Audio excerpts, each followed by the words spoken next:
Hi guys! Napansin nyo ba guys yung account natin? Speakly, mga account na nagli-level up na yung mga weekly challenge ni Mita. Kasi guys, dati nang may 10 ka, makumplay mo 10 followers. Tapos, yung 300 views. Tapos, yung 10 nag-like dun sa kada video mo or within the week. Ngayon guys, tinaasan na may 20 na need mong followers. Tapos 7 public professional mode na dinadol na video. Tapos 10 comment na dapat nating replyan kada linggo. Di ba? Nakaka-challenge yung binibigay sa atin at pinag-iisip tayo ni Mita at nakapag doon.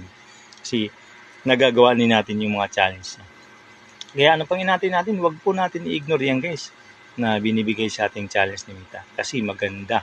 Lalo na yung mga malalaki na dyan ang nakukuha na naging transform to earn na kanilang mga pinadol na video. Kaya ano pa natin? I-follow nyo po na guys sa aking account para updated ka sa lahat ng kwentuhan at usapan at tutorials natin. Maraming salamat!